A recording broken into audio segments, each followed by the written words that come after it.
మాల మాదిగ మహిళా వర్గాలకు కేబినెట్లో స్థానం కల్పించాలని వాయిదా తీర్మానం పెట్టినందుకే టీఆర్ఎస్ ప్రభుత్వం తమను సస్పెండ్ చేసిందని టీడీపీ ఎమ్మెల్యే రేవంత్ రెడ్డి ఆరోపించారు.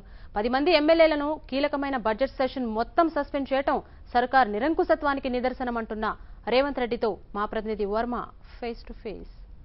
ఈ రోజు టీడీపీ ఎమ్మెల్యే సస్పెండ్ దీని గురించి మనతో మాట్లాడుతూ రేవంత్ రెడ్డి గారు ఉన్నారు. సార్, ఈ చర్యను ఏ విధంగా తీసుకున్నారు? ఈ చర్యను అందరూ ఖండించాలి, జాతీయవాదులందరూ ఖండించాలి, ప్రజాస్వామ్యవాదులందరూ ఖండించాలి. ఎందుకంటే ప్రభుత్వం తమ బలహీనతలను, తమ అవినీతిని, తమ అక్రమాలను కప్పిపుచ్చుకోవడానికి జాతీయ గీతాన్ని అడ్డం పెట్టుకున్నారు. జాతీయ గీతానికి ఏ చిన్న అవమానం జరిగినా కూడా బేషరతుగా క్షమాపణ చెప్పడానికి తెలుగుదేశం పార్టీ సిద్ధంగా ఉంది. మా సభానాయకుడు కూడా బేషరతుగా క్షమాపణ చెప్పడం జరిగింది. కాబట్టి ఇప్పుడు సమస్యల మీద చర్చ ఏం జరగాలి, సమస్యల మీద ప్రభుత్వం ఏ దిశగా వస్తుంది, వీటన్నిటిని కూడా తెలుగుదేశం పార్టీ ప్రశ్నిస్తుంది, పోరాటం చేస్తుంది. ఈ సెషన్ మొత్తానికి సస్పెండ్ చేయడాన్ని ఏ విధంగా చూస్తారు? ప్రభుత్వం మేము లేవనైతే సమస్యలకు సమాధానం చెప్పలేక మమ్మల్ని సభ నుంచి బహిష్కరించడం ద్వారా ప్రభుత్వం పారిపోయింది. ప్రభుత్వం చేతగానితనం, కేసీఆర్ గారి దొరతనానికి ఇది నిదర్శనం. ఎంఐఎం కూడా స్పందించి లేఖ రాయడాన్ని నిజంగా ఏ విధంగా చూడొచ్చు? అసలు ఎంఐఎం అనేది ఈ దేశానికి సంబంధించిన పార్టీ అండి. కాసిం రిజ్వీ పెట్టిన పార్టీ, పాకిస్తాన్కి పారిపోయిన వ్యక్తి, ఆయన వారసుడు అక్బరుద్దీన్ ఓవైసీ. జాతీయ గీతం గురించి ఎప్పుడైనా వందే మాత్రం, ఆయనకు ఎడ్యుకేషనల్ ఇన్స్టిట్యూట్ విద్యా సంస్థలు ఉన్నాయి కదా, ఏ రోజైనా ఆయన విద్యా సంస్థలలో వందే మాత్రం పాడినరా?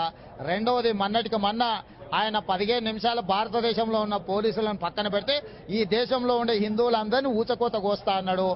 అలాంటి వ్యక్తి, ఈ దేశం పట్ల గౌరవం లేని వ్యక్తి, వందే మాతరం పట్ల ఏమాత్రం చిత్తశుద్ధి లేని వ్యక్తి, ఆయన కూడా నీతులు చెప్పడానికి వస్తే జైలుకు పోయి వచ్చిన వ్యక్తి ఈరోజు వందే మాతరానికి, భారత రాజ్యాంగానికి, భారతదేశ స్ఫూర్తికి విరుద్ధంగా మాట్లాడి జైలుకు పోయి వచ్చిన వ్యక్తి ఈరోజు కేవలం తన మీద ఉండే కేసులను కప్పిపుచ్చుకోవడానికి ఈరోజు టీఆర్ఎస్ తో అంటగాగుతున్నాడు అక్బరుద్దీన్.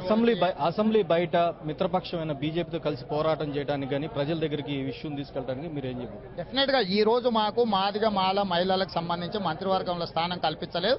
దాని మీద మా నాయకుడు మోత్కుపల్లి నరసింహులు గారు అక్కడ పోరాటం చేస్తున్నారు. ఆ పోరాటం పూర్తి అయిన తర్వాత, ఆ దీక్ష పూర్తి అయిన తర్వాత పార్టీ కార్యాచరణ నిర్ణయించుకుంటుంది. పార్టీ నిర్ణయం మేరకు బీజేపీతో అందరితో కూడా పార్టీ నాయకులు చర్చిస్తారు. ఒక నిర్ణయం తీసుకుంటాం, ఒక విధానపరమైన నిర్ణయం తీసుకున్న తర్వాత పోరాటం ముందు కొనసాగుతుంది. ఇది ముఖ్యంగా రేవంత్ రెడ్డి గారు చెప్తున్నారు. ప్రధానంగా ఏదైతే ఈ అసెంబ్లీలో జరిగిన సస్పెండ్ విషయాన్ని మేము జీర్ణించుకోలేని విషయం అయితే, దీనిపై జాతీయ గీతానికి నిజంగా మేము అవమానపరిస్తే ఇప్పటికైనా మేము క్షమాపణ చెప్తున్నాం, కానీ ఇది ఒక కక్ష సాధింపు చర్యగా ఇది జరిగిందని రేవంత్ రెడ్డి గారు చెప్తున్నారు. Auto studio.